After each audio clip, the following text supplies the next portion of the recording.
Assalamualaikum warahmatullahi wabarakatuh. Salam persaudara. Tercatat dalam buku sejarah perjalanan panjang aliran pencak silat setia hati dari awal hingga terpecah. Tak runtuhkan niatku untuk mencari saudara walaupun tak sedara. Takdirku menjadi seorang warga persaudaraan setia hati Ternate Pusat Madiun Indonesia. Di Jalan Merak nomor 10 Nambangan Kidul Kota Madiun rumah kita bersama. Siang dulur-dulur, selamat siang. Semoga hari ini menjadi berkah buat kita semua dan apapun yang kita lakukan, semoga diberikan kemudahan oleh Tuhan Yang Maha Esa. Pada siang hari ini dulur-dulur, kembali ke segmen reaction bersama Bima ANF. Dan kali ini Bima ANF mengajak dulur-dulur semua untuk meriak sebuah kejadian yang di sini sangat viral sekali hingga stasiun televisi pun menyiarkannya. Ini berkaitan dengan pencak silat dari Jawa Timur ya. Kita tidak bisa sebutkan di sini oknum dari mana. Yang jelas kita simak dalam berita ini, tempat latihan pagar nusa digeruduk atau digrebek oleh para oknum-oknum yang tidak bertanggung jawab ya. Jadi mungkin sebelum pembahasan kita lebih jauh dulur-dulur, monggo dulur-dulurku kita langsung react videonya terlebih dahulu. Check it out.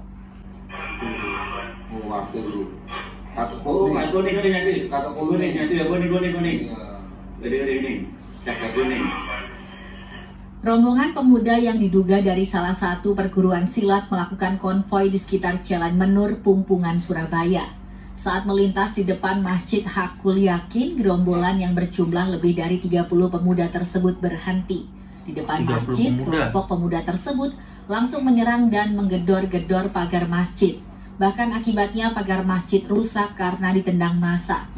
Diduga penyerangan ini dilakukan karena di halaman masjid ada latihan silat dari perguruan pagar nusa. Akibat penyerangan ini, pesilat pagar nusa yang mayoritas anak-anak lari menyelamatkan diri.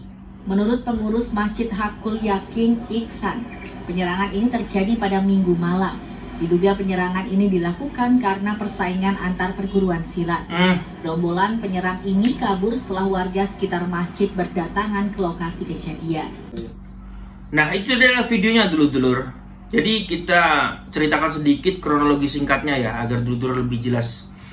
Jadi ada sekitar 30 orang anggota ya, yang di sini mengatasnamakan organisasi pencak silat ya. Tahu, pasti dulu yang menonton ini pasti menduga langsung, ini pasti dari PSHT ya. Saya sudah menduganya dulur-dulur. Tapi poin kita tidak membahas ke situ dulur-dulur, karena kita yakin semua organisasi tidak mengajarkan hal yang sedemikian rupa, apalagi sampai gerebek tempat latihan, atau mungkin niatnya silaturahmi dengan cara yang salah seperti ini. Menurut kita itu bukan merupakan ajaran dari para leluhur kita ya. Sekalipun di situ niat kita selain bersilaturahmi memang untuk menguji kemampuan kita, atau bisa dibilang ingin berduel atau bersilaturahmi secara fisik dengan pendekar lain organisasi. Intinya cara seperti ini tetap tidak dibenarkan. Apalagi kita sangat miris ya. Di sini yang diserang merupakan tempat ibadah ya kan, masjid. Dan siswa-siswa pagar nusa ini merupakan mayoritas anak-anak. Nah, ini perlu kita garis bawahi dulu. Yang namanya tempat latihan, itu pasti siswa-siswanya sekalipun sudah dewasa tidak akan berani melakukan perlawanan apabila kejadian seperti ini. Organisasi apapun. Karena apa? Karena yang namanya siswa itu, dia tidak memiliki kapasitas atau tidak memiliki kemampuan bela diri yang cukup untuk menghadapi situasi urgent seperti ini. Ini semua organisasi kan. Organisasi manapun yang namanya tempat pencak silat ya, atau latihan bela diri pencak silat, pasti siswanya suruh mundur atau suruh sembunyi dulu oleh pelatihnya. Nah, di sini tinggal keputusan dari pelatih antara melakukan perlawanan atau ikut mundur juga. Yang dilakukan oleh dulur-dulur pagar nusa ini, pelatihnya pun ikut mundur, tidak mau menanggapi karena ini mengingat lokasinya merupakan tempat ibadah. Yang dimana apabila terjadi bentrok di situ, yang pasti tujuan dari oknum-oknum ini adalah agar tempat latihan pagar nusa di situ dibubarkan. Oh, ini karena gara-gara ada latihan di sini nih, ini bikin rame, bikin rusuh nih. Udah nggak usah ada latihan aja. Itu tujuan dari oknum-oknum itu seperti itu dulur-dulur. Nah, ini perlu kita sadari ya.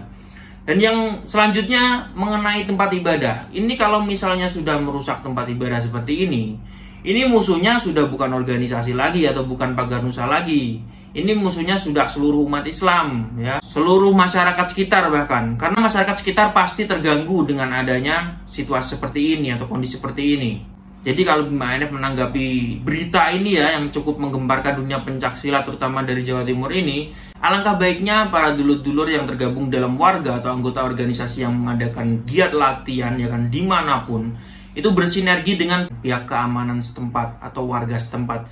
Jadi bila mana terjadi kondisi seperti ini langsung di take down sama orang-orang atau di crash langsung sama orang-orang sekitar. Jadi kalau bisa dibantai aja oknum-oknum seperti ini ya kan. Ini memperburuk citra organisasi. Karena seperti kasus IKSPI dan PSHT kemarin ya dulur-dulur. Di sini masyarakat awam tidak melihat apa lambang Anda. Yang jelas penyebab dari kerusuhan ini, mereka semua menyimpulkan ini karena adanya organisasi pencaksilat. Lebih baik tidak usah ada organisasi pencaksilat di sini ya kan. Bikin rusuh, bikin rame. Dan orang tua pun ingin menitipkan anak-anak mereka berlatih ya kan di organisasi manapun. Itu jadi ragu karena ya daripada ikut latihan seperti ini kan bikin bentrok, bikin rusuh. Bapak nggak mau kamu jadi jagoan le. Kayak yang FYP di TikTok tuh dulu-dulu. Oke, jadi dulu-duluku dalam kejadian ini semoga menjadi edukasi dan pembelajaran buat kita semua ya. Bahwa pencaksilat bukanlah sarana untuk melakukan tindakan yang anarkis seperti ini. Apabila kita memang ingin bersilaturahmi ya, ingin menguji kemampuan kita, datang baik-baik ya kan, persiapkan petarung terbaik Anda. Insya Allah organisasi yang Anda tantang ini, siapapun atau dimanapun organisasinya, itu pasti akan menerima dengan baik dan akan meladeni. Karena setiap organisasi itu pasti memiliki petarung atau pendekar yang terbaik. Itulah cara yang tepat. Jangan sampai dengan cara anarkis atau seperti orang-orang yang tidak berpendidikan seperti ini ya. Orang-orang yang memiliki jiwa seperti gangster ini, kalau hanya mengerahkan massa saja, tidak usah ikut organisasi pencaksilat.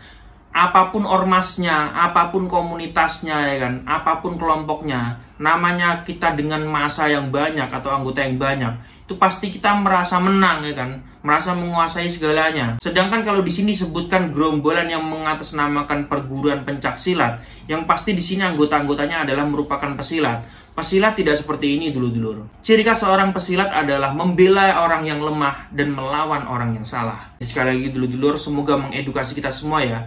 Dan semoga tidak terjadi di tempat-tempat yang lain juga. Oke dulur-dulurku, terima kasih sudah menonton video terbaru dari Bima NF. Dan sampai jumpa di video Bima NF yang selanjutnya. Salam persaudaraan. Yo, check out.